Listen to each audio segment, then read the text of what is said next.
मेरे प्यारे देशवासियों, आज हम सब 80वां स्वतंत्रता दिवस मना रहे हैं। आज हर दिलों की धड़कन वंदे मातरम के नाद से गूंज रही। आज हर घर तिरंगा है, हर मन तिरंगा है और देश उत्साह और उमंग के साथ नए संकल्पों को लेकर के आज आगे बढ़ रहा है।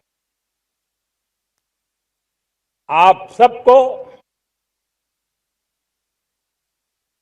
स्वतंत्रता दिवस की बहुत बहुत शुभकामनाएं।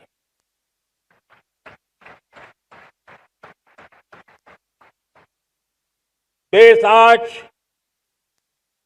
उन महान सपूतों का पुण्य स्मरण करती है जिन्होंने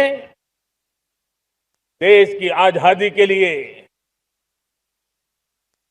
त्याग बलिदान की पराकाष्ठा की। अपने तप, त्याग और बलिदान से आजादी के एकमात्र लक्ष्य को लेकर के अपनी पूरी जिंदगी खपा दी। पूज्य बापू समेत सभी स्वातंत्र सेनानियों को बलिदान की महान परंपरा जगाने वाले महान क्रांतिकारियों को आज मैं श्रद्धापूर्वक नमन करता हूं।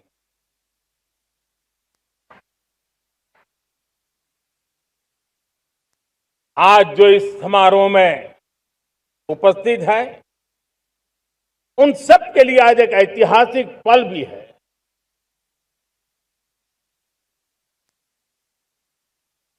आजादी के बाद 15 अगस्त को लाल किले पर पहली बार वंदे मातरम गूंज रहा है।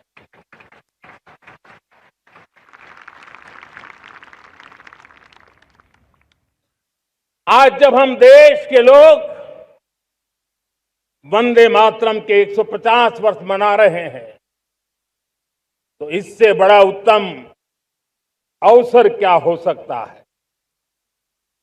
मेरे प्यारे देशवासियों,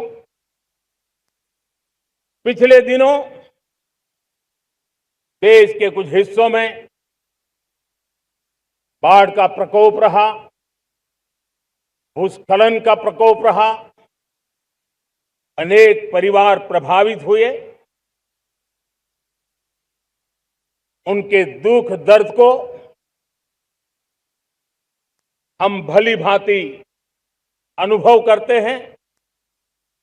पीड़ित परिवारों को मैं विश्वास दिलाता हूं कि हम और पूरा देश उनके साथ खड़े हैं। मेरे प्यारे देशवासियों, कोई भी राष्ट्र तब महान बनता है, तब अपनी सिद्धियों को प्राप्त करता है जब अपने सपनों, अपने संकल्पों और अपने सामर्थ्य के दम पर आगे बढ़ता है। मेरे देशवासियों, अब छोटे सपनों से चलने वाला नहीं है। हमें बड़े सपने, क्योंकि बड़े सपने हमारी सोच को भी विस्तार देते हैं, हमारी सोच की क्षितिज को विस्तृत करते हैं। हमारे संकल्प दृढ़ होने चाहिए, जब संकल्प दृढ़ होता है तो कठिनाइयों से, आपदाओं के बीच से रास्ते निकालने का सामर्थ्य अपने आप उभर करके आता है। और मेरे प्यारे देशवासियों, हमारे संकल्प भी ऊंचे होने चाहिए, क्योंकि जब सपने ऊंचे होते हैं, संकल्प ऊंचे होते हैं, तो हमारे सामर्थ्य की ऊंचाई भी बढ़ती है, हमारे प्रयासों की ऊंचाई भी बढ़ती है, और तब जाकर के हम सपनों को साकार कर सकते हैं। मेरे प्यारे देशवासियों, आज भारत ने भी एक बहुत बड़ा सपना देखा है, दृढ़ संकल्प के साथ देखा है, नई ऊंचाइयों को छूने के लिए देखा है। और वो सपना है, जब आजादी के 100 साल होंगे, 2047 में हम विकसित भारत बना के रहेंगे। 140 करोड़ देशवासियों के पुरुषार्थ से इस लक्ष्य को हमें हासिल करना है। और जब दुनिया की सबसे बड़ी आबादी वाला देश विकसित होने का संकल्प लेता है, तो ये दुनिया की नजरों में भी हमारे साहस का परिचायक बन जाता है। दुनिया हमारी तरफ देखने का नजरिया बदलने के लिए मजबूर हो जाती है। प्यारे देशवासियों, और मैं ऐसे ही नहीं कह रहा हूं, पिछले 12 वर्ष में देश के कोटि कोटि नागरिकों ने, दलित हो, पीड़ित हो, वंचित हो, आदिवासी हो, गांव में रहने वाला हो, शहर में रहने वाला हो, गरीब हो, मध्यम वर्ग का हो, युवा हो, बुजुर्ग हो, नारी हो, पुरुष हो, उत्तर हो, दक्षिण हो, पूर्व हो, पश्चिम हो, हर किसी ने पिछले 12 साल में एक संकल्प के साथ, समर्पण के साथ देश को नई ऊंचाइयों पर ले जाने में हर प्रकार से प्रयास किया है। मैं उनके इस प्रयासों का आदरपूर्वक स्वीकार करता, और उसी का परिणाम है कि इतने कम समय में 25 करोड़ देशवासी गरीबी को परास्त करके गरीबी से बाहर निकले हैं। इन्हीं देशवासियों का प्रयास का परिणाम है कि हम कभी फ्रेजाइल 5 में गिरे जाते थे। 12 साल के भीतर भीतर हम एक मेजर इकोनॉमी में फास्टेस्ट ग्रोइंग इकोनॉमी बन गए हैं। साथियों, देश आजाद हुआ, बहुत सारे सपने लेकर के आजाद हुआ, लेकिन हम गति नहीं पकड़ पाए, रफ्तार नहीं पकड़ पाए। होती है, चलती है, अरे हो जाएगा, देखा जाएगा, उसी में खोए रहे। 2014 तक आते आते तो पूरे विश्व ने हमें फ्रेजाइल 5 के उस में डंप कर दिया था। ऐसे समय पिछले 12 साल में भारत ने एक नई रफ्तार पकड़ी, तेज गति से हम आगे बढ़ रहे हैं। और देशवासियों का संकल्प है कि अब 140 करोड़ देशवासियों के संकल्प को, सामर्थ्य को रोकना नामुमकिन है। प्यारे देशवासियों, पिछले 12 वर्षों में डिफेंस प्रोडक्शन करीब 4 गुना हुआ, खादी और ग्रामोद्योग का उत्पादन करीब 5 गुना हुआ, इलेक्ट्रॉनिक मैन्युफैक्चरिंग करीब 7 गुना बढ़ा, आधुनिक रेलवे कोच का निर्माण 21 गुना बढ़ा, मोबाइल फोन उत्पादन 33 गुना बढ़ा। इतना ही नहीं, आधुनिक युग को देकर के भी डिजिटल और इनोवेशन की दुनिया में भी हमने अपना परचम लहराया। इंटरनेट यूजर, इंटरनेट कंज्यूमर करीब करीब 4 गुना बढ़े। पेटेंट ग्रांट होने की संख्या 4 गुना बढ़ी। डिजिटल ट्रांजैक्शन 100 गुना बढ़े।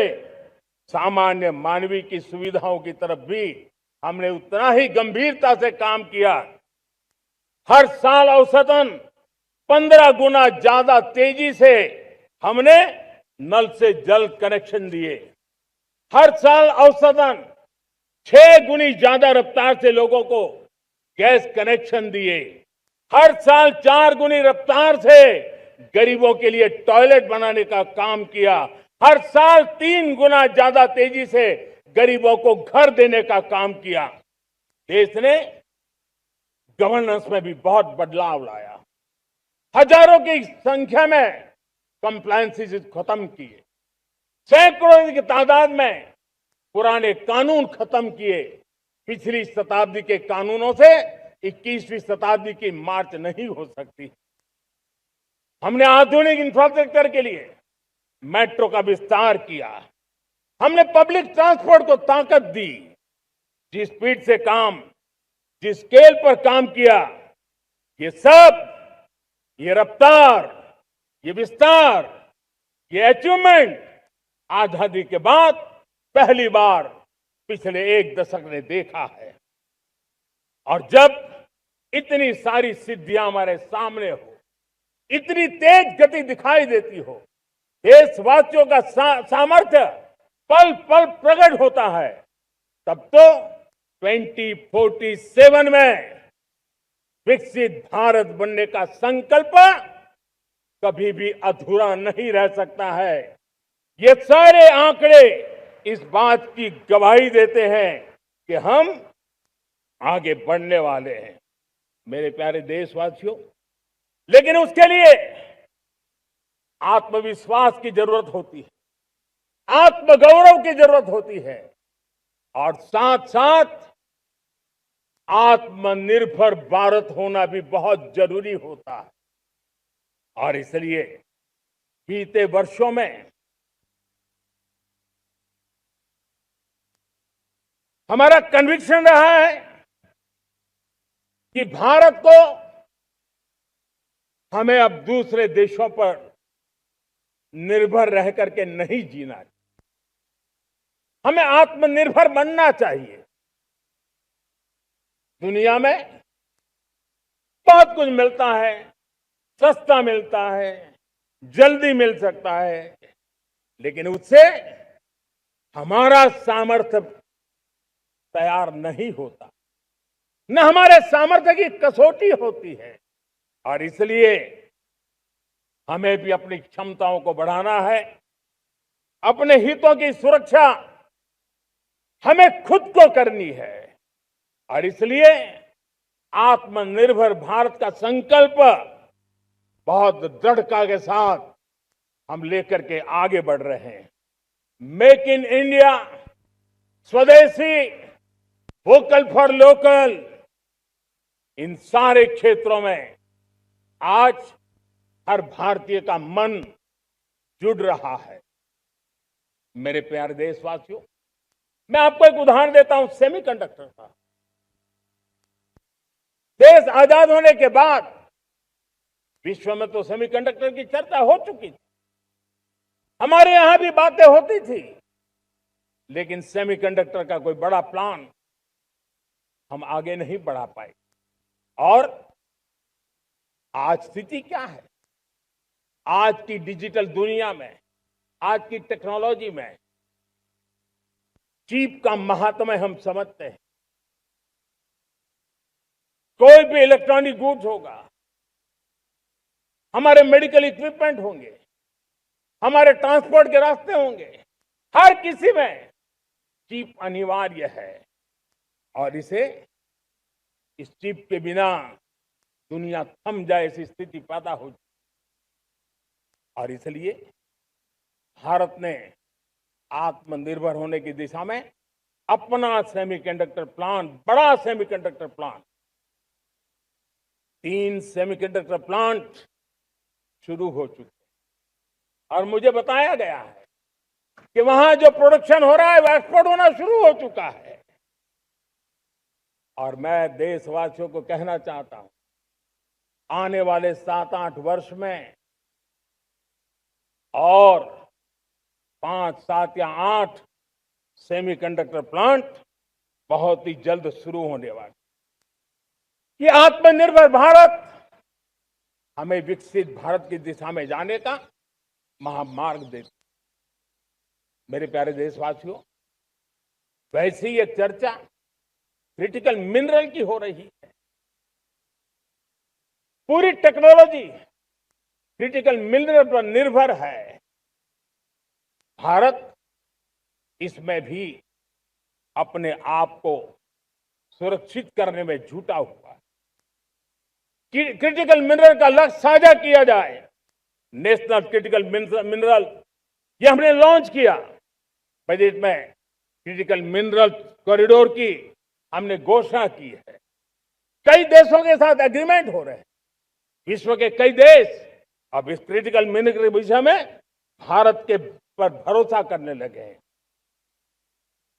मेरे प्यारे देशवासियों, जैसे सेमीकंडक्टर की बात हो, क्रिटिकल मिनरल की बात हो, वैसे ही जिस टेक्नोलॉजी की दिशा में हम जा रहे हैं, दुनिया जा रही है, उसमें एनर्जी का महत्व और बढ़ता चला जा रहा है। अब एनर्जी के बिना भी नई दुनिया को चलाना मुश्किल है और इसलिए हमें चिप हो, एआई हो, डेटा सेंटर हो, हमें बहुत बड़ी मात्रा में बिजली की जरूरत होगी। एनर्जी सिक्योरिटी ये हमारे समय की मांग है और इसलिए हमने पहले से ही उस दिशा में एक के बाद एक मजबूत कदम उठाए हैं। एनर्जी सिक्योरिटी का एक बड़ा माध्यम है परमाणु ऊर्जा, न्यूक्लियर एनर्जी। हमने पार्लियामेंट में शांति एक्ट पास कर करके एक नए लक्ष्य तरफ जाने का रास्ता तय कर लिया है। 2047 तक हम 100 गीगावाट न्यूक्लियर पावर का लक्ष्य लेकर के चल रहे हैं। इसी एक दशक में हम 5 नए न्यूक्लियर रिएक्टर शुरू करने का लक्ष्य लेकर के चल रहे हैं। इस वर्ष भारत ने फास्ट ब्रीडर न्यूक्लियर टेक्नोलॉजी में महारत हासिल करके एक अहम पड़ाव पार किया है और उसके कारण परमाणु ईंधन में आत्मनिर्भर बनने की दिशा में हमें एक बहुत बड़ा सफलता का कदम हमने रखा है। मेरे प्यारे देशवासियों, कई बार संसाधनों की कमी के कारण देश रुकता नहीं है, लेकिन रुकने का कारण सोच की सीमाएं होती हैं। जब सोच बंध जाती है, सीमाओं में सड़ने लग जाती है, तब हम अपने सामर्थ्य को भी पहचान नहीं पाते हैं। देश को आज कच्चे तेल पर निर्भर रहना पड़ रहा है और हमारी गलत सोच के कारण है। आप जान के हैरान हो जाएंगे, हमने समुद्री तट पे 99% हमारा समुद्री तट का पूरा हिस्सा ऐसी सोच के कारण नो गो एरिया घोषित करके रखा था। हमने ही समंदर के अंदर जाकर के एक्सप्लोरेशन न करने का निर्णय कर लिया था। ये सोच का दारिद्र्य था। हमने फैसला किया ये नहीं चल सकता। हमने उस 99% को जो कभी नो गो एरिया हुआ करते थे, हमने उसको गो एहेड एरिया के रूप में खुला कर दिया है। और अब हम समुद्र के भीतर भी एक्सप्लोरेशन करने की और नए नए भंडार खोजने की दिशा में हम प्रवृत्त हैं, हम प्रयास कर रहे हैं। हमने पिछले वर्ष उसी दिशा में एक महत्वपूर्ण कदम रखते हुए समुद्र मंथन की घोषणा की थी और पिछले दिनों हमने 85,000 करोड़ रुपए इस काम के लिए आवंटित करके काम को गति देने का निर्णय कर लिया है। मेरे प्यारे देशवासियों, एनर्जी सिक्योरिटी, इसका मैंने कहा कि हमें ऑल्टरनेट स्रोतों की तरफ भी पूरी शक्ति लगाना बहुत जरूरी है और इसलिए ऊर्जा का सही इस्तेमाल बढ़ाते हुए भारत इसी दिशा में आज तेजी से काम कर रहा है। 2014 से पहले, मतलब आज से 12 साल पहले, हमारे देश में सिर्फ 70 शहरों में पाइप से गैस की व्यवस्था थी, पाइप से गैस डिस्ट्रीब्यूशन होता था। 12 साल में इन 70 शहरों को हमने 700 शहरों तक पहुंचा दिया है। ये होती है रफ्तार, ये होता है विस्तार। 2014 के पहले मुश्किल से 20-22 लाख घरों में पाइप से गैस पहुंचता था। आज 1.25 करोड़ घरों में पाइप से गैस पहुंचाने का काम हो रहा है। 12 वर्ष पहले देश में सोलर एनर्जी की कैपेसिटी सिर्फ 2 गीगावाट थी।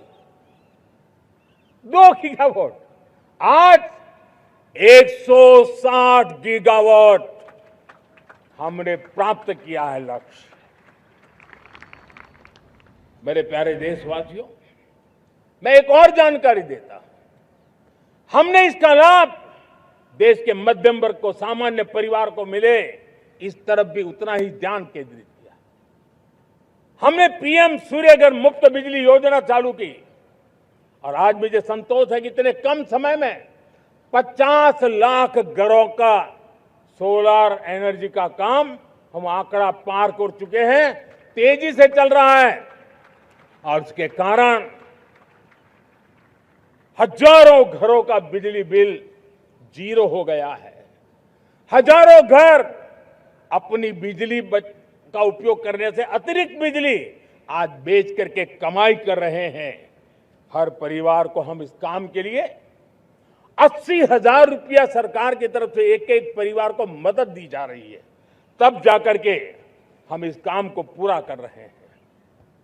मेरे प्यारे देशवासियों, आपको जानकर के हैरानी होगी, ये जो हमारी रेलवे है उसका इलेक्ट्रिफिकेशन का काम हमारे देश में 1925 में शुरू हुआ था।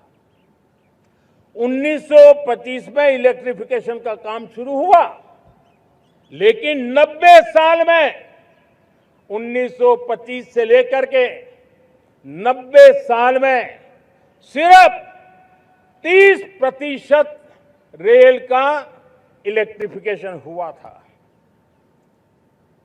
यानी 90 साल में 30%।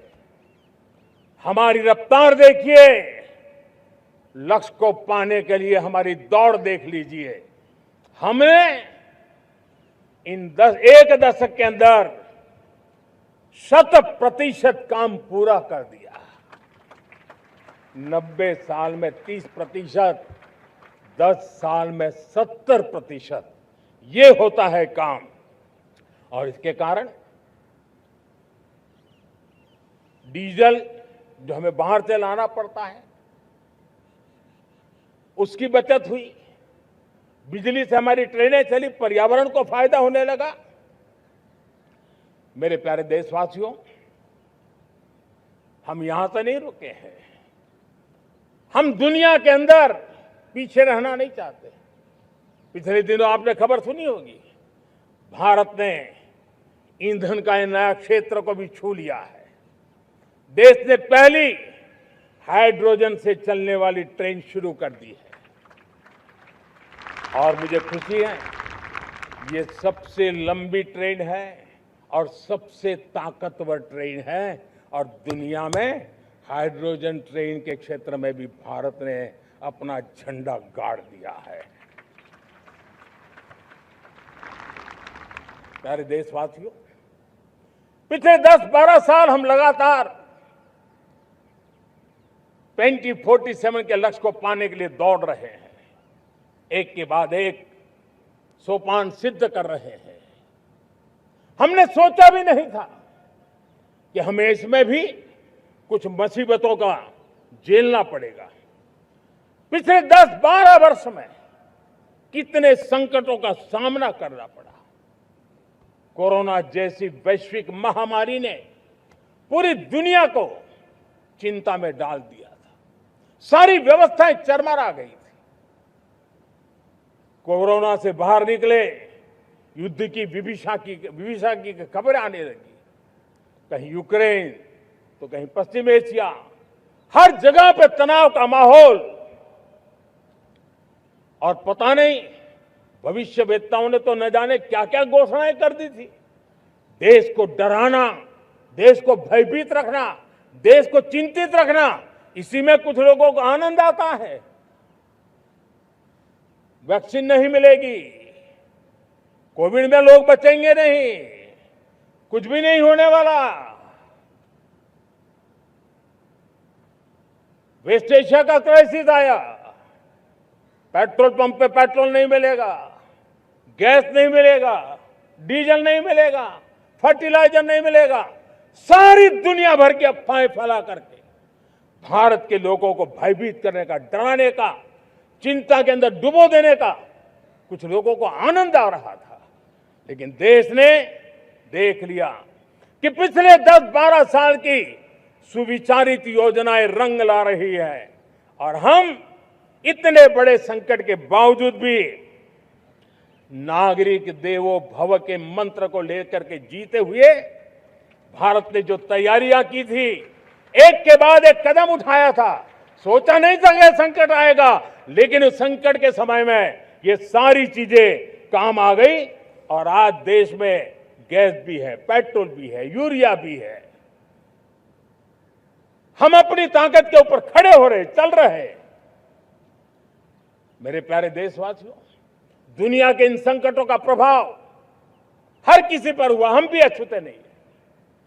यूरिया के दाम दुनिया में 3,000 रुपया पहुंच गए एक बोरी का। आज भी हम मेरे देश के किसानों को वो बोझ सहने के लिए मजबूर नहीं कर रहे हैं। सरकार अपने कंधों पर वो बोझ उठा रहा है और दुनिया से जो 3,000 रुपया में यूरिया का बोरा हमें मिलता है, वो हमारे किसानों को हम सिर्फ 300 रुपये में दे पाते हैं। इतना ही नहीं, डीएपी आज दुनिया में बाजार 5,000 पहुंच चुका है, लेकिन मेरे देश के किसानों को दिक्कत ना हो, इसलिए 1,350 रुपये में आज भी डीएपी देने का काम हम कर रहे हैं। मेरे प्यारे देशवासियों, एक समय था जब मैं आत्मनिर्भरता की बात कर रहा था तो कुछ लोग एयर कंडीशन चैम्बर में बैठ करके सोचने वाले लोग हमें बता रहे थे ग्लोबलाइजेशन का क्या होगा। लेकिन दुनिया देख रही है कि पिछले एक दशक में ऐसा लग रहा है कि दुनिया ने ग्लोबलाइजेशन बोलना ही बंद कर दिया है। जहां से ग्लोबलाइजेशन की आवाज आती थी वो बंद सुनाई नहीं देती है। दुनिया का हर देश अपनी अपनी संभालों के मिजाज की तरफ गया है। लेकिन दुर्भाग्य से इस संकट के कालखंड में कुछ लोगों ने अपना रुतबा दिखाने के लिए संसाधनों को वेपनाइज करने का खेल खेला है। दुनिया अपने पास जो कुछ भी है उसको वेपनाइज करने में लगी है। संसाधनों का वेपनाइज, रिसोर्स का वेपनाइज, पेट्रोल, डीजल, फर्टिलाइजर, दवाइयां, टेक्नोलॉजी की चिप्स, इतना ही नहीं, भूभाग को भी वेपनाइज किया जा रहा है। और ऐसे समय अगर हम आत्मनिर्भरता मंत्र को लेकर 10 साल सही दिशा में न चले होते तो हम कल्पना कर सकते हैं कि ऐसी चुनौतियों का मजबूती से मुकाबला कैसे करते। और हमारी तैयारियां निरंतर बढ़ती जा रही है मेरे प्यारे देशवासियों। दूसरी तरफ आज भारत का प्रोफाइल पूरी तरफ बढ़ रहा है। आज भारत दुनिया के लिए एक स्वीकृत और सम्मानीय देश के रूप में बन रहा है। भारत के पास स्थिर पॉलिटिकल मैंडेट है, स्थिर सरकार है, भारत का वाइब्रेंट लोकतंत्र है, भारत का मजबूत न्याय तंत्र है और हम सबको दिशा देने वाला भारत का संविधान है। और अब दुनिया हमारे इन सामर्थ्य को पहचानने लगी है और इसलिए 2014 के बाद दुनिया करीब करीब 40 देशों के साथ हमारा FTA एग्रीमेंट हो रहा है। अब देखिए कितना बड़ा अवसर आया है। लेकिन ये जो ट्रेड एग्रीमेंट्स हुए हैं ये एक बहुत बड़ा अवसर है और इसलिए खास करके मैं मेरे MSMEs को कहना चाहूंगा कि हमें इस मौके को छोड़ना नहीं है। दुनिया में हमें पहुंचना है। भारत के उत्पाद की हर चीज विश्व के बाजार में पहुंचे और चाहे हमारा टेक्सटाइल हो, हमारी मशीनरी हो, हमने दवाइयां हो, हमने मौका छोड़ना नहीं है। लेकिन वैश्विक जो पैरामीटर्स हैं उस पैरामीटर को हमें पार करना होगा। हमें दुनिया से जो मिलता है उसे अच्छा देना पड़ेगा, दुनिया में जो मिलता है उसे सस्ता देना पड़ेगा। और पंजाब के लुधियाना से लेकर के तमिलनाडु के तिरुपुर तक हमारा टेक्सटाइल सेक्टर दुनिया में पहुंच सकता है। इतना ही नहीं, केरलम से लेकर के गुजरात और तमिलनाडु से लेकर के बंगाल, ये हमारा समुद्री तट, हमारे मछुआरे भाई बहन आज इस FTA के कारण हमारे श्रिप यानी झींगा उसके एक्सपोर्ट की बहुत संभावना बनी है। हमारे सी फूड की दुनिया में पहुंच बनने की संभावना पड़ी हुई है। और इसलिए मैं चाहूंगा कि हम इस परिस्थिति का फायदा उठाते हुए, हम आगे चलते हुए हम इन कामों को पार करने के लिए प्रयास करें। मेरे प्यारे देशवासियों, मैंने जो भूमिका आपके सामने रखी है उसके पीछे 2047 का लक्ष्य इन मजबूत नींव पर खड़ा है।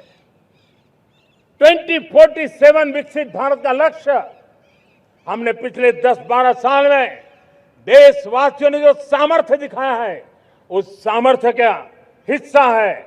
और इसलिए मेरे प्यारे भाइयों बहनों, सदी का 1/4 हिस्सा बीत चुका है और अगला 1/4 हमारे लिए अत्यंत महत्वपूर्ण है।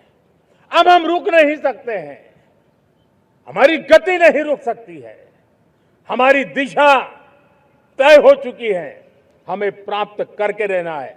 और इसके लिए हमें अपना वर्क कल्चर बदलना होगा। हमारे वर्क कल्चर को बदलते हुए हमें हमारी सोच को भी बदलना होगा, हमें हमारे काम की गति को भी बदलना होगा। जो काम पिछले 5-7 दशक में नहीं हुए हैं वो काम हमें आने वाले 5-7 साल में करने हैं। और मेरा भरोसा है मेरे देश की युवा शक्ति पर, मेरे देश के नौजवानों पर, मेरे देश की माताओं को बहनों पर, मेरे देश के किसानों पर, मेरे देश के मजदूरों पर कि हम इस सपने को साकार कर सकते हैं। और इसलिए हमें रिफॉर्म की गति को भी आगे बढ़ाना है। और जब मैं रिफॉर्म की बात कर रहा हूं, रिफॉर्म नहीं हमारे लिए कोई कंपल्सन है, नहीं रिफॉर्म ये हमारे के लिए कोई बजबड़ है, हमारे लिए रिफॉर्म ये कन्विक्शन है। आउट ऑफ कन्विक्शन हम रिफॉर्म एक्सप्रेस पर चल पड़े हैं और हम आने वाले दिनों में भी नेक्स्ट लेवल रिफॉर्म की ओर बढ़ने वाले हैं। और इसलिए सरकार, समाज, उद्योग, उत्पादक, किसान, हर किसी ने अपनी ट्रेडिशनल व्यवस्थाओं में रिफॉर्म करना पड़ेगा, सोच में रिफॉर्म करना होगा, अपने लक्ष्यों को रिफॉर्म करना होगा।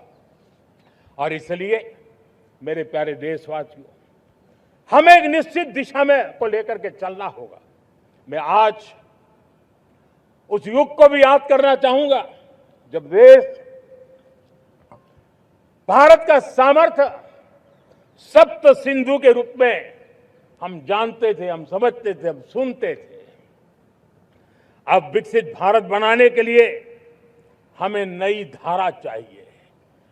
आज लाल किले की प्राचीर से मैं देश के सामने शक्ति की सप्त धारा का आवाहन करता हूं। आने वाले 5-7 साल में जो पिछले 5-7 दशक में नहीं हुआ, वो सप्त धारा के सामर्थ्य से, शक्ति से हम देश को नई ऊंचाई, नई गति देंगे और नए लक्ष्यों को पार करने वाला सामर्थ्य देंगे। और इसके साथ साथ देश की युवा शक्ति का सामर्थ्य का भरपूर राष्ट्र निर्माण में उपयोग होगा। उनकी शक्ति जोड़ी जाएगी। आने वाले दिनों में जब मैं सप्तधारा की बात करता हूं, सप्तधारा की पहली शक्ति है मैन्युफैक्चरिंग पावर। मेरे प्यारे देशवासियों, हमें मैन्युफैक्चरिंग सेक्टर को बहुत आगे बढ़ाना होगा और प्रोडक्शन बढ़ाने के साथ साथ हमें छोटे छोटे पुर्जे भी बनाने हैं और बड़े बड़े प्रोडक्ट भी बनाने हैं। पूरा वैल्यू चेन हमारा होना चाहिए और उसे लेकर के चलना। हमें कंपोनेंट भी चाहिए और हमें कंप्लीट मैन्युफैक्चरिंग भी चाहिए, कंप्लीट प्रोडक्ट भी चाहिए। डिजाइन से लेकर मैन्युफैक्चरिंग तक भारत को ग्लोबल सप्लाई चेन का भरोसामंद केंद्र बनना होगा। इसके लिए मैं 3 चीजों पर विशेष जोर देना चाहता हूं। मैन्युफैक्चरिंग के क्षेत्र में जो मेरे भाई बहन हैं, ये समय का ये अवसर है, इस अवसर को जाने मत दें। और इसके लिए हमें कॉस्ट, क्वालिटी और स्केल, इसके विषय में वैश्विक मानदंडों से खरा उतरना पड़ेगा। हमारी फैक्ट्रीज कॉम्पिटिटिव हो, हमारे प्रोडक्ट्स यूजर फ्रेंडली हो, हमारा पैकेजिंग दुनिया के लोगों को लुभावने वाला हो, आकर्षित करने वाला हो, हमारा जीरो डिफेक्ट प्रिसिजन मैन्युफैक्चरिंग, ये हमारी पहचान बनना चाहिए। हर मैन्युफैक्चरर, हर एंटरप्रेन्योर, हर एमएसएमई से मैं कहना चाहता हूं, ग्लोबल मार्केट में हमारी पहचान विश्वसनीयता और गुणवत्ता के आधार पर होनी चाहिए। क्वालिटी के संबंध में नो कॉम्प्रोमाइज, और इसलिए हमारा मंत्र क्वालिटी क्वालिटी क्वालिटी होना चाहिए। यही हमारा ग्लोबल ब्रांड वैल्यू बनेगा। मेरे प्यारे देशवासियों, इस सप्तधारा की दूसरी शक्ति है कृषि और फूड प्रोडक्शन, फूड प्रोसेसिंग। हमें इस दिशा में आगे बढ़ना होगा। हमारे किसानों ने, अब दुनिया के बाजार खुल चुके हैं, एफटीए के कारण हमें एक बहुत बड़ा मार्केट मिल रहा है। हमें वहां पहुंचना है, हमें उस जगह को हाथ लगाना है। हमें खेत से लेकर के एक्सपोर्ट मार्केट की ओर जाना होगा। हमारे पारंपरिक खान पान हो, हमारे मिलेट्स हो, हमारे मसाला हो, हमारे फल हो, फूल हो, क्या कुछ नहीं है हमारे पास, वो ग्लोबल ब्रांड्स बनने चाहिए। हमारे किसान केमिकल फ्री खेती को बल देंगे। दुनिया में इनकी मांग और बढ़ने वाली है और जो ग्लोबल पैरामीटर्स के अंदर हर प्रकार से सिद्ध होने वाले हमारे एग्रो प्रोडक्ट होंगे तो दुनिया में हम आसानी से पहुंच पाएंगे। मेरी सप्तधारा की तीसरी शक्ति है टेक्नोलॉजी और इनोवेशन।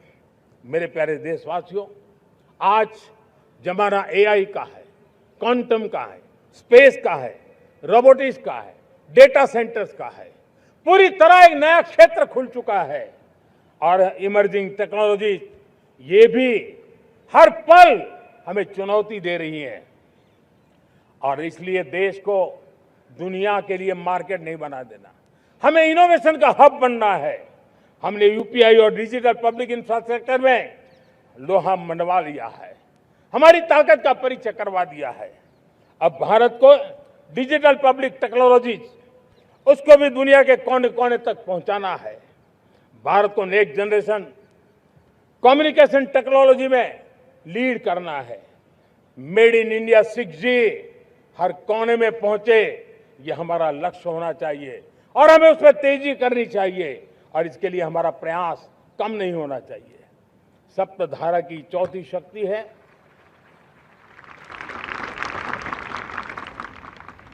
गति शक्ति। ये गति शक्ति देश के अंदर सीमलेस फास्ट कनेक्टिविटी पर हमें बल देना होगा। शहरों को हाई स्पीड रेल से हमें जोड़ना होगा। मॉडर्न हाईवे चाहिए, इनलैंड वाटरवेज चाहिए, एयरपोर्ट चाहिए, मल्टी मॉडल लॉजिस्टिक की व्यवस्था चाहिए।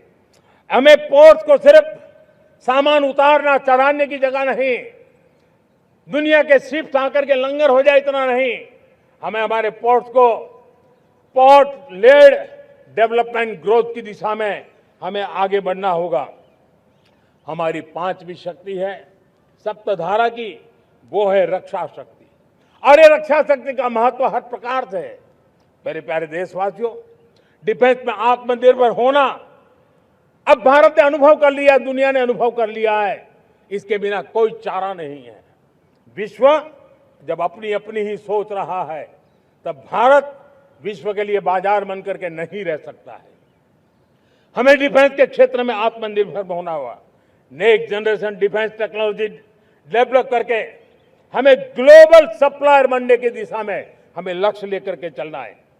हमें ड्रोन, काउंटर ड्रोन सिस्टम को विकसित करना होगा और हाइपरसोनिक डिफेंस टेक्नोलॉजीज, उस पर हमें लीडरशिप लेनी होगी।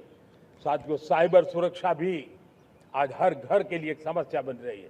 वो भी एक रक्षा का क्षेत्र है जिसमें हमारे युवाओं की जो सामर्थ्य है, उस सामर्थ्य का उपयोग हम देश के और दुनिया के लिए कर सकते हैं। हमारी सप्तधारा की छठी शक्ति है ग्रीन इकोनॉमी, ब्लू इकोनॉमी, जो ग्रीन जॉब को भी जन्म देती है। हमें green hydrogen, renewable energy, energy storage, green mobility, green manufacturing in global scale हमें पा करके रहना है। हमें दुनिया जब ग्लोबल वार्मिंग की चर्चा करती रहती है, हम रास्ते खोजते रहते हैं, हम समस्याओं का समाधान दे रहे हैं और भारत एक ग्रीन मूवमेंट का बहुत बड़ा सामर्थ्य लेकर के चलिए। भारत के पास ब्लू इकोनॉमी के लिए भी बहुत बड़ा अवसर है। बहुत बड़ा लंबा हमारा कोस्ट लाइन है। ब्लू इकोनॉमी के लिए बहुत बड़े अवसर है। फिशरीज है, कोस्टल टूरिज्म है, ओशन टेक्नोलॉजी है। ऐसे कितने ही क्षेत्र हैं जिसमें हम आगे बढ़ सकते हैं। मेरे प्यारे देशवासियों, भारत सप्तधारा की जब बात करके लेकर चला है, तब हमारी सातवीं धारा है और दुनिया के लिए इसका अपना भी एक महत्व है और वो है भारत का सॉफ्ट पावर। भारत के सॉफ्ट पावर की ताकत है। आज योग ने पूरी दुनिया को भारत के साथ जोड़ के रखा हुआ है। योग दुनिया के लिए एक ऊर्जा बनता जा रहा है, भारत के लिए विश्वास का बड़ा कारण बनता जा रहा है। जिस भारत के पास आस्था के केंद्र हो, जिस भारत के पास आयुर्वेद हो, जिस प्रकार से भारत के पास होलिस्टिक हेल्थ केयर की व्यवस्था हो, हील इन इंडिया का मूवमेंट हो, हम दुनिया के अंदर हमारे सामर्थ्य को लेकर के जा सकते हैं। हैंडीक्राफ्ट हो, संस्कृति हो, हमारी फिल्में हो, हमारा क्रिएटिव वर्ल्ड हो, वीएफएक्स हो, हमारा एनिमेशन हो, हमारी गेमिंग हो, डिजिटल कंटेंट हो, क्रिएटिव वर्ल्ड के अंदर भारत अपना रुतबा दिखा सकता है। हमने उसको वैश्विक सामर्थ्य के रूप में विकसित करना होगा। आज भारत ने वेव समिट को एक बहुत बड़ी ताकत दी है। दुनिया धीरे धीरे भारत का ये जो world audio visual and entertainment summit है, उसकी राह देखता रहता है और वो भारत के सॉफ्ट पावर को, भारत के क्रिएटिव दुनिया को परिचित करेगा। मेरे प्यारे देशवासियों, भारत के पास विशाल वन्य संपदा है। हमारे पास 100 से ज्यादा नेशनल पार्क है, क्षमता बहुत है, लेकिन विदेशी टूरिस्टों को आकर्षित करने में हम कम पड़े हैं। हमें मौका है हमारे सॉफ्ट पावर के माध्यम से दुनिया के टूरिस्टों को भारत के लिए आकर्षित करने का। हमारा सामर्थ्य में दुनिया को दिखाना है। हम ये काम आरा से करें और हम जल्द से जल्द हम इन लोगों, आज दुनिया में स्पोर्ट्स की जो है वो भी एक बहुत बड़ा भारत के प्रति आकर्षण का केंद्र। दुनिया के स्पोर्ट्स इवेंट भारत में क्यों ना हो। कॉन्स्टेंट इकोनॉमी बहुत बढ़ रही है, देश के नौजवानों का आकर्षण है। विश्व का हर कोई कलाकार चाहता है कभी न कभी भारत की धरती पर अपना कॉन्सर्ट करे। ये एक बहुत बड़ा अवसर है, हमें इसको मोबिलाइज करने के लिए व्यवस्थाएं खड़ी करनी होगी। साथियों, सप्तधारा की इन 7 शक्तियां, सप्त शक्तियां, उद्देश्य सिर्फ एक सेक्टर में प्रगति करने का नहीं है। एक होलिस्टिक अप्रोच के साथ हमें राष्ट्र को जो लक्ष्य लेकर के हम चल रहे हैं, जो एम्बिशन लेकर के चल रहे हैं, उस स्केल को हमें पार करने की दिशा में काम करना है। मेरे प्यारे देशवासियों, कुछ चीजें मैंने बताई हैं, लेकिन मैं इससे भी आगे सोचता हूं। मैं जरा देश को झकझोरना चाहता हूं। मैं देश की शक्ति को भी झकझोरना चाहता हूं। देश यानी सिर्फ सरकार नहीं होती है, देश यानी हर नागरिक जुड़ता है। क्या हम सोच नहीं सकते कि फॉर्च्यून 500 की चर्चा तो बहुत सुनते हैं, आने वाले एक दशक में इन फॉर्च्यून 500 में 50 कंपनियां भारत की क्यों न हो, ये लक्ष्य हमारा क्यों न होना चाहिए। आज बैंकिंग सेक्टर फल फूल रहा है। दुनिया की टॉप बैंक के अंदर भारत की बैंक का झंडा भी क्यों न फहरता हो। भारत की बैंक भी टॉप बैंक 5 बैंक में भारत की भी एक बैंक होनी चाहिए। भारत की फार्मा की दिशा में हमने बहुत काम किया है, लेकिन समय की मांग है कि दुनिया की 5 बड़ी फार्मा कंपनियों में भारत की भी 1-2 फार्मा कंपनियों का नाम गूंजना चाहिए। भारत उसमें अपना स्थान बनाना चाहिए। लॉ फर्म्स होते हैं, रेटिंग एजेंसी होती है। क्या समय की मांग नहीं है कि ग्लोबल लीडरशिप अब हमारे हाथ में होनी चाहिए। टैलेंट है, सामर्थ्य है, हमारा लंबा इतिहास भी है, भाषाओं पर हमारा प्रभुत्व है। हमें विश्व में पहुंचना चाहिए। हमारी कोई कंसल्टिंग फर्म, अकाउंटिंग फर्म दुनिया के टॉप फर्म्स के अंदर क्यों नहीं होनी चाहिए। भारत की टेक्नोलॉजी कंपनियां दुनिया के अंदर सिरमौर हो, यह हमारा लक्ष्य होना चाहिए। हमारे ऐसे ब्रांड हो जिससे दुनिया आकर्षित होती हो। हमारे ब्रांड हमारे देश की पहचान हो और विश्व के लिए एक डेस्टिनेशन बन जाए, उस दिशा में हमें काम करना है। और इसके लिए मैं राज्य सरकारों को कहना चाहता हूं, मैं स्थानिक स्वराज की संस्थाओं को कहना चाहता हूं, भारत सरकार का भी यह दायित्व है कि हमें हमारे रिफॉर्म की गति बढ़ानी होगी। हमें 2047 के लक्ष्य के अनुरूप हमारी व्यवस्थाओं को विकसित करना होगा।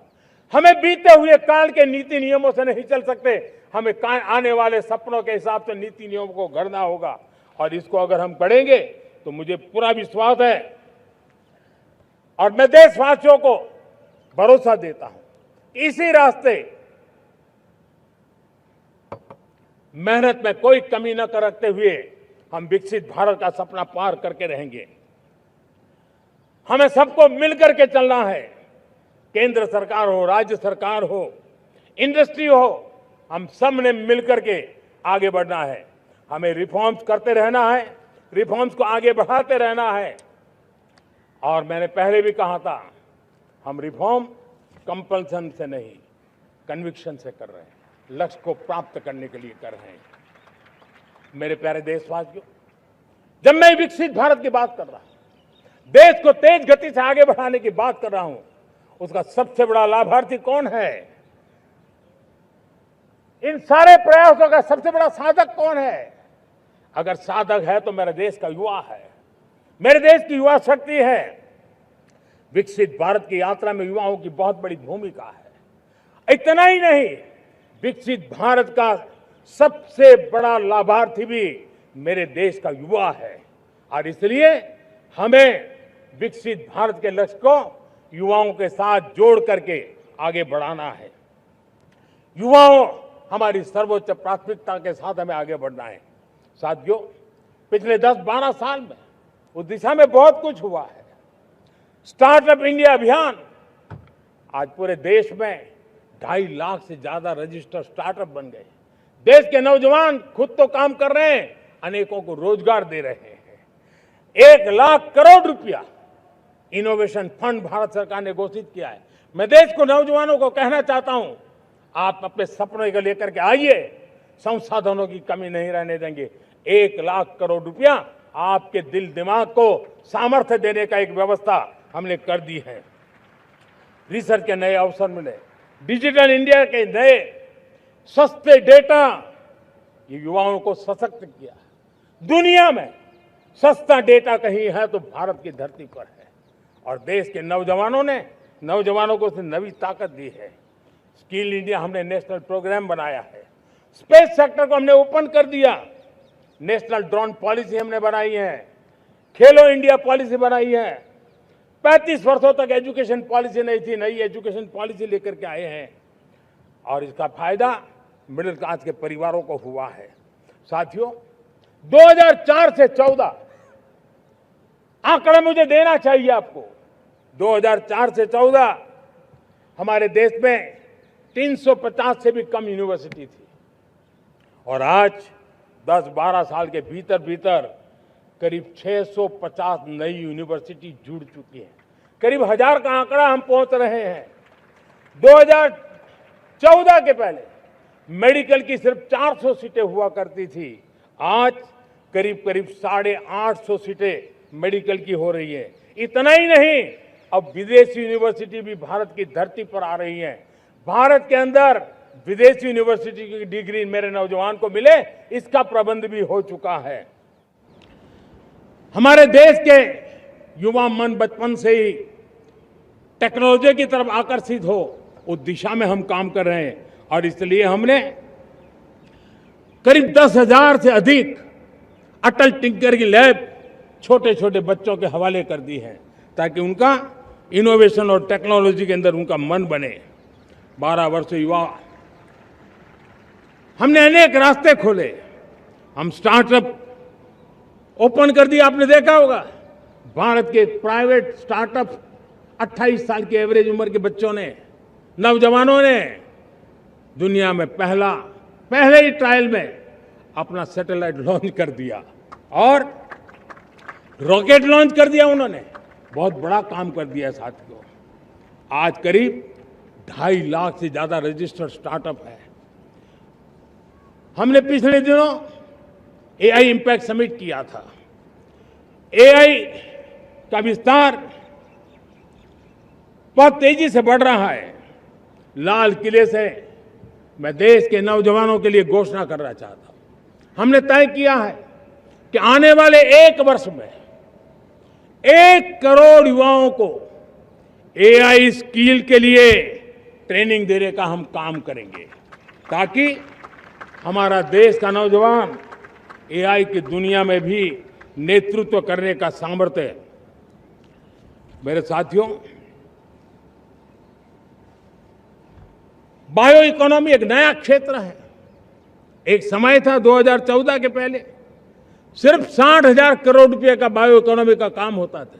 मेरे देश के नौजवान, आपने क्या कमाल कर दिया है। देखिए, नीतियां जब सही होती है, लक्ष्य जब साफ होता है, तो मेरे देश के नौजवान कैसा करके बायो इकोनॉमी में देश की युवा शक्ति ने सामर्थ्य दिखाया। 2014 के पहले जो 60,000 करोड़ का कारोबार था, आज वो कारोबार बायो इकोनॉमी 20 लाख करोड़ पहुंच चुकी है। दोस्तों,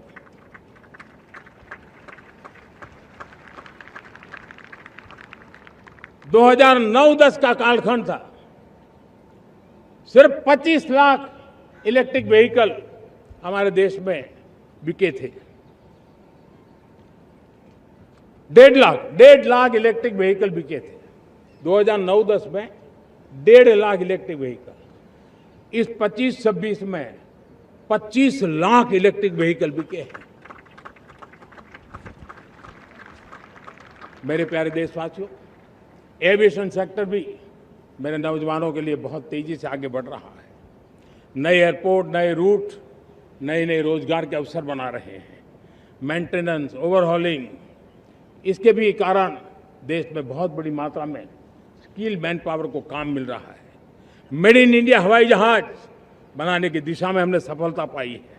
made in India defence transport aircraft C295 already अपनी उड़ान भर चुका है, सफल उड़ान भर चुका है। ये देश के नौजवानों के लिए, मेरे साथियों, ड्रोन ने भी बहुत बड़ा काम किया है। स्वामित्व योजना, गांव में ड्रोन से स्वामित्व योजना सफल हो रही है। करीब 3.25 करोड़ परिवारों को स्वामित्व योजना का लाभ मिला है और इसके कारण 140 लाख करोड़ रुपए जैसी संपत्ति अनलॉक हुई है, जिसके कारण बैंक से लोन मिल सकता है, लोग अपना कारोबार कर सकते हैं। मेरे प्यारे देशवासियों, हमारे मध्यम वर्गीय परिवारों के सामने एक बहुत बड़ा बोझ बन चुका है कोचिंग क्लासेस की स्पर्धा। हर माँ बाप को लग रहा है कि कोचिंग क्लास में बच्चे को नहीं भेजा तो हम प्रतिष्ठित परिवार नहीं है। इन गरीब और मिडिल क्लास परिवारों की हम चिंता करते हुए हजारों करोड़ रुपए का उनका खर्च है वो भी बचे, बेटे भी अपने आसपास रह सके, उनकी देखभाल हो सके, परिवार पर आर्थिक बोझ न आए।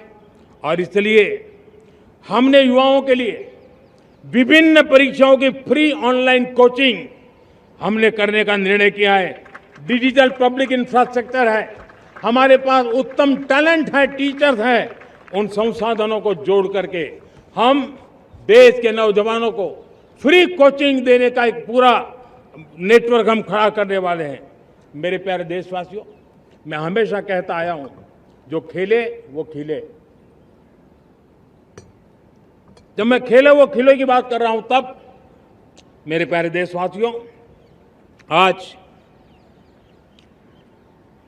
भारत खेल की दुनिया में अपनी जगह बना रहा है। अब खेल के पोडियम में भारत का राष्ट्रगीत सुनाई देता है, भारत का राष्ट्रगान सुनाई देता है, भारत का तिरंगा झंडा लहराता दिखाई नजर आ रहा है। टॉप्स योजना ने बहुत बड़ी सफलता पाई है। खेलो India games, university games, winter games, beach games, sports infrastructure, sports के लिए कोचिंग, स्पोर्ट्स मेडिसिन, स्पोर्ट्स के लिए न्यूट्रिशन, इन सारे विषयों में भारत अब महारत करने की दिशा में आगे बढ़ रहा है। नौजवानों के लिए पूरा नया क्षेत्र, खिलाड़ी न बन सके तो उसकी सपोर्ट सिस्टम में भी बहुत बड़ा क्षेत्र खुल रहा है। स्पोर्ट्स की दुनिया में भारत का प्रदर्शन बेहतर होता रहा है और हम 2036 में ओलंपिक के मजबूत दावेदार बनकर के आगे बढ़ रहे हैं और 2030 में कॉमनवेल्थ गेम्स को भारत होस्ट करने वाला है। और मेरे साथियों, दुनिया में जो ओलंपिक की खेल होते हैं, करीब 40 प्रकार के गेम होते हैं और करीब 350 साढ़े 350 स्पर्धाएं होती हैं ओलंपिक में।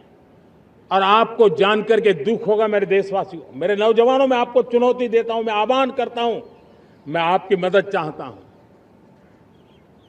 350 जितने स्पर्धाओं में भारत 2/3 खेलों में कहीं होता ही नहीं, हमारी मौजूदगी नहीं होती, हम क्वालिफाई नहीं होते हैं। हमने तय किया है कि 2036 में जो ओलंपिक होगा, हम चाहते हैं कि वो भारत में हो, लेकिन 2036 में जिन विधाओं में आज भारत खेलता नहीं है, जिन विधाओं में भारत क्वालिफाई नहीं करता है, जिन स्पर्धाओं में भारत ने छोड़ के रखा है, 3/4 हिस्सा हमारे इंतजार कर रहा है। भारत उस पर बल देगा और इसके लिए हम टैलेंट हंट का एक अभियान भी चलाना चाहते हैं। हमें अगर 2036 के लिए खिलाड़ी चाहिए तो आज जो 5 साल, 10 साल, 15 साल की उम्र के नौजवान हैं, बेटे हैं, उनके तरफ ध्यान देना होगा, उन बेटियों पर ध्यान देना होगा। और इसलिए 5 से 15 उम्र के बच्चों में खेल प्रतिभा ढूंढने के लिए गांव गांव, शहर शहर, स्कूल स्कूल एक टैलेंट हंट का अभियान चलाया जाएगा। बच्चों की प्रतिभा को देखा जाएगा और फिर उनको स्पेशल ट्रेनिंग दे करके देश के लिए खेलने वाले अच्छे खिलाड़ी बनाए जाएंगे। मेरे प्यारे युवा, देश के सामने, देश के नौजवानों के सामने नशा एक बहुत बड़ा संकट बनता जा रहा है। नशा मुक्त भारत ये हम सबका सामूहिक दायित्व होना चाहिए। हमारे उज्जवल भविष्य के लिए हमारी युवा पीढ़ी मजबूत हो, हमारा युवा सामर्थ्य हमारे देश के लिए काम आए, इसलिए नशा मुक्त भारत।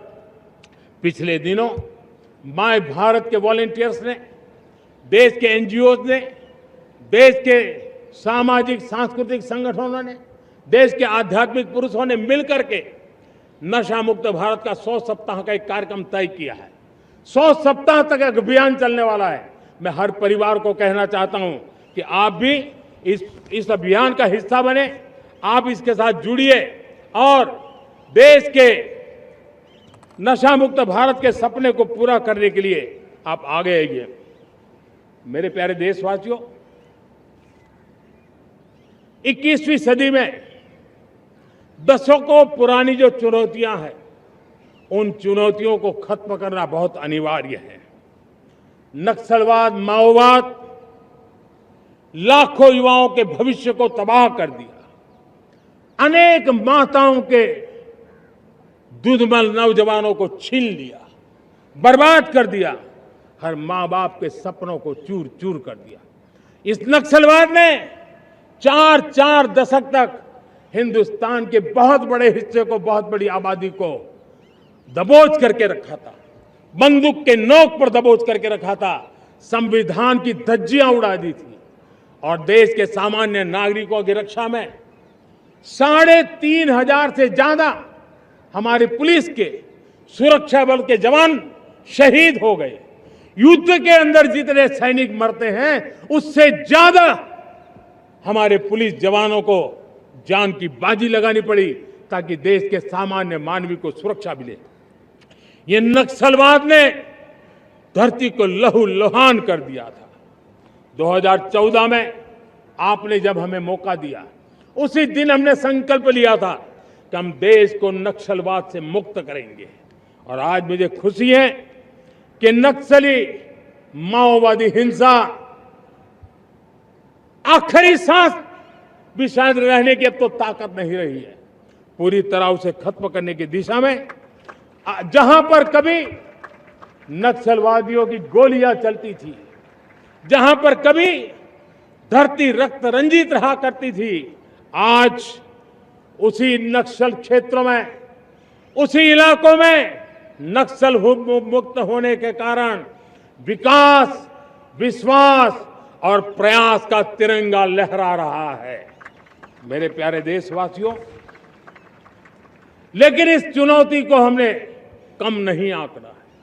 इस चुनौती से हमें और भी सावधान रहने की जरूरत है। वर्षों तक देश की सत्ता में माओवादी सोच के लोग गलियारों में अपनी जगह बना करके बैठे थे।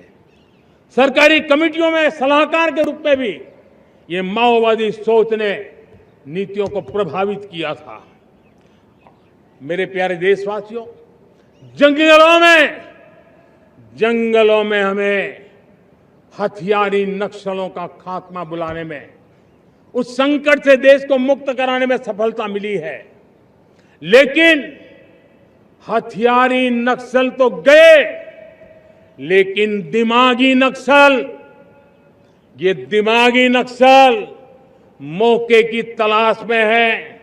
हिंसा, अराजकता के वो रास्ते खोज रहे हैं, समाज को गलत राह पर घसीटने के लिए भांति भांति के दांव कर रहे हैं। इन दिमागी नक्सलियों को पहचानना होगा, इन दिमागी नक्सलियों को आइसोलेट करना होगा और राष्ट्र को विकसित राष्ट्र बनाने की मुख्य धारा की ओर देश की युवा पीढ़ी को जोड़ना होगा। मेरे प्यारे देशवासियों, सुरक्षित भारत बनाना हम सबका दायित्व है। चुनौती सीमा के भीतर हो या सरहद से बाहर, भारत हर परिस्थिति के लिए तैयार है। आज युद्ध का नेचर बदल रहा है। अब युद्ध सीमा पर ही होता है, गारंटी नहीं है। आज युद्ध सीमा के अंदर कहीं रिफाइनरी पे जाकर के, कहीं बैंकिंग सेक्टर को जाकर के, कहीं डेटा सेंटर को जाकर के, एक प्रकार से लड़ाई का नया रूप, इंफ्रास्ट्रक्चर तोड़े जा रहे हैं, फैक्ट्रियां तोड़ी जा रही है। हमने मिशन सुदर्शन चक्र की पिछले सालों घोषणा की थी, बहुत तेजी से उस पर काम चल रहा है। आज डिफेंस एक्सपोर्ट हमारा करीब 50 गुना बढ़ा है। करीब 100 देशों में हमारे अस्त्र शस्त्र पहुंच रहे हैं। वैश्विक पटल पर भारत की प्रतिष्ठा धीरे धीरे बढ़ रही है। बदलते हुए समय में अस्त्र शस्त्र की तरफ काम करना है, सैन्य बलों का सामर्थ्य बढ़ाना है, लेकिन साथ साथ नागरिकों को भी तैयार करना होगा। पिछली शताब्दी के युद्धों के अनुरूप जो सिविल डिफेंस की व्यवस्थाएं हमारे देश में विकसित हुई है, वो कालबाह्य हो चुकी है। और इसलिए मैं आज लाल किले से घोषणा कर रहा हूं कि हम आने वाले दिनों में सिविल डिफेंस का एक वाइब्रेंट नेटवर्क खड़ा करेंगे। आधुनिक व्यवस्थाओं से उनको परिचित कराएंगे। आधुनिक संकटों से नागरिकों को रक्षा करने की क्या व्यवस्था हो सकती है, एक बहुत बड़ा वॉलंटरी फोर्स सिविल डिफेंस का आधुनिक चुनौतियों को पार करने वाला हम बनाने वाले हैं।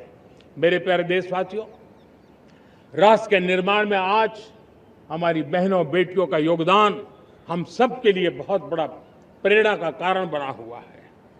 फाइटर जेट हो या सिविल एविएशन, हमारी बेटियां सबसे आगे दिखाई दे रही है। खेलकूद का मैदान हो, हमारी बेटियां आगे दिखाई दे रही। स्टेम एजुकेशन में भर्ती होने की प्रक्रिया हो, सबसे ज्यादा हमारी बेटियां आगे दिख रही है। आज सेना में भी एनडीए से जो बच्चियां निकली हैं, वो बड़े रौब के साथ देश की सेना का नेतृत्व करने का सामर्थ्य दिखाने लगी है। मेरी बेटियों की ताकत कैसी है। मैं पिछले दिनों साणंद में एक सेमीकंडक्टर प्लांट में गया, वहां आदिवासी बेटियां, देश के अलग अलग कोने से आई हुई बेटियां काम कर रही थी। वो उस गांव से आई थी जिन्होंने पासपोर्ट क्या होता है पता तक नहीं था। वो बेटियां विदेशों में गई, ट्रेनिंग लेकर के आई और आज चिप निर्माण का काम कर रही है और बड़े कॉन्फिडेंस, मैं जो उनका कॉन्फिडेंस देखा, मैं सचमुच में बहुत प्रभावित हुआ था। आज 3 करोड़ बहनों को हमने लखपति दीदी बनाने का लक्ष्य तय किया था, उसको पार कर लिया। अब हम 6 करोड़ लखपति दीदी बनाने के लक्ष्य को लेकर के आगे बढ़ रहे हैं। 3 करोड़ नई लखपति दीदी बनना मतलब ग्रामीण अर्थव्यवस्था में बहुत बड़ा बदलाव मातृशक्ति के द्वारा आने वाला है। मेरे प्यारे देशवासियों, आज पंचायतों में, नगर पालिका में, महानगर पालिका में बहुत बड़ी मात्रा में हमारी महिलाएं जनप्रतिनिधि बनकर के देश का मार्गदर्शन कर रही है, समस्याओं का समाधान कर रही है, बहुत ही सक्षम नेतृत्व दे रही है। और इसी को ध्यान में रखते हुए हमने पार्लियामेंट में नारी शक्ति वंदन अधिनियम पारित किया था, लेकिन किसी न किसी कारण से राजनीति के अखाड़े में पिछले 40 साल से ये सपना हमेशा राजनीतिक अखाड़े का शिकार हो गया है। मैं देश के सभी राजनीतिक दलों से आज लाल किले की प्राचीर से तिरंगे झंडे की छाया में खड़े होकर के प्रार्थना करता हूं, आग्रह करता हूं, आइए उन महिलाओं के सामर्थ्य के पुजारी बनिए, उन महिलाओं के सम्मान में आगे आइए और जल्द से जल्द हमारी माताओं बहनों को 33% विधानसभा और लोकसभा में उनको प्रतिनिधित्व मिले। वे भारत की नीति घड़तर के अंदर अपना योगदान दे। समय की मांग है और मैं सभी राजनीतिक दलों से फिर से आग्रह करता हूं, आइए महिला आरक्षण लागू करके महिला सम्मान में आप भी जुड़िए, आप भी यश लीजिए, आप भी क्रेडिट लीजिए, लेकिन मेरी माताओं बहनों को हक दीजिए। मेरे प्यारे देशवासियों, विकसित भारत का संकल्प तभी पूरा होगा जब विकास अंतिम व्यक्ति तक पहुंचेगा। 2014 से पहले सिर्फ 25 करोड़ लोगों के पास सोशल सिक्योरिटी का कवर था, सिर्फ 25 करोड़ के पास। साथियों, पिछले 5-7 दशक में सिर्फ 25 करोड़, हमने एक दशक के भीतर भीतर 100 करोड़ देशवासियों को सोशल सिक्योरिटी का कवच दिया है। आयुष्मान भारत योजना से 70 साल की उम्र के बुजुर्गों से भी आज 5 लाख रुपए तक मुफ्त दवाई की व्यवस्था हो रही है। करोड़ों करोड़ों परिवारों को इसके कारण बहुत बड़ी सुविधा मिली है। और इस आयुष्मान कार्ड के कारण 2 लाख करोड़ रुपया जो दवाई और ऑपरेशन के पीछे खर्च होना था, वो मेरे परिवारों के बच्चे हैं। वो गरीब परिवार है, वो मध्यम वर्ग के परिवार है, उनको इतनी बड़ी। मेरे प्यारे देशवासियों, आज मुझे एक काम के लिए आपकी मदद चाहिए। मैं आप सबसे एक मदद मांग रहा हूं। सभी नौजवानों से मैं चाहता हूं कि आप इसका नेतृत्व करिए। आपका 1 या 2 घंटे देश को बहुत बड़ी शक्ति देने वाले हैं। आपको लगेगा 1-2 घंटे में मैं देश की क्या शक्ति, मैं बताता हूं, आप बहुत बड़ी शक्ति बनने वाले हैं। और इसलिए हर घर में वातावरण बने। इन दिनों देश में जनगणना का काम हो रहा है, सेंसस का काम हो रहा है, गिनती चल रही है। और गिनती सिर्फ आंकड़ों से बात बनती नहीं है, उसकी बारीकियों से नीतियां बनती हैं, योजनाएं बनती हैं, देश आगे बढ़ने की अपनी रूपरेखा तैयार करता है। और इसलिए सटीक जानकारियां होना बहुत जरूरी है। कभी कभी जो सरकार की तरफ से प्रतिनिधि आते हैं वो इतनी जल्दी में होते हैं, कभी स्पेलिंग एक लिख देते हैं, कभी अलग लिख देते हैं, और इसके कारण अल्टीमेट परिणाम हमें सही मिलने में दिक्कतें आती हैं।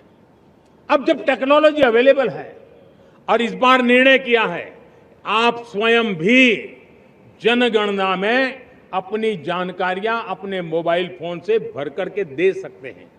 बाद में कोई बाबू आएंगे, कोई प्रतिनिधि आएंगे, आपसे चर्चा करेंगे, लेकिन आप परिवार के सब बैठ करके अगर डिजिटली अपना रजिस्ट्री करवा दे, सारी बारीकियां, स्पेलिंग में भी गलती ना हो, कोई भी जानकारियों में गलती ना हो, आप जितनी परफेक्ट जानकारी देंगे देश को आगे बढ़ने में बहुत बड़ी मदद मिलेगी। और इसलिए मैं देश के नौजवानों को कहता हूं कि आप अपने परिवार के लोगों को बिठा करके पूरे फॉर्म को समझिए, पहले कागज पे फॉर्म को भर दीजिए, कोई गलती है तो करेक्ट कर लीजिए, और फिर टेक्नोलॉजिकली उसको डिजिटली इसको अपलोड कर दीजिए। आप देखिए इतना बड़ा काम देश कर लेगा और देश का समय और शक्ति सही काम के लिए उपयोग आएगा। और इसलिए मेरे देश के नौजवानों को जनगणना के इस काम में सक्रियता से जुड़ने के लिए मैं आग्रह करता हूं। मेरे प्यारे देशवासियों, मैंने लाल किले से पंच प्राण की बात कही थी। इस पंच प्राण ने देश को अपने आत्मगौरव की ओर लेकर के आगे बढ़ने का, लक्ष्यों को पार करने के सामर्थ्य के साथ आगे बढ़ने का एक बहुत बड़ा संबल दिया है। हमें गुलामी की मानसिकता हर पल मिटाते ही रहना है। जिस भारत का सपना नेताजी सुभाष चंद्र बोस ने देखा था, बाबा साहब आंबेडकर ने देखा था, पंडित नेहरू ने देखा था, सरदार पटेल, भगत सिंह, सुखदेव राजगुरु ने देखा था, डॉक्टर श्यामा प्रसाद मुखर्जी ने देखा था, भगवान बिरसा मुंडा ने देखा था, ज्योतिबा फुले ने देखा था, उन सब से प्रेरणा लेकर के हम आगे बढ़े। आइए इस संकल्प को हम दोहराए, स्वयं से ऊपर राष्ट्र का हित हो, स्वयं से ऊपर राष्ट्र का हित हो और कर्तव्य ही हमारी पहचान हो। मैं सभी देशवासियों से कहूंगा, समय हमारा है।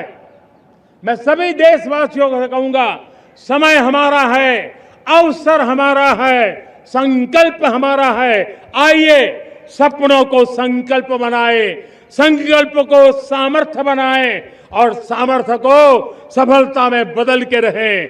आइए हर कदम को विकास का कदम बनाए, कदम से कदम मिलाए, मन से मन मिलाए, लक्ष्य से जुड़े रहे, एक दीप से जले दीप हजारों, आओ मिलकर विकसित भारत बनाए।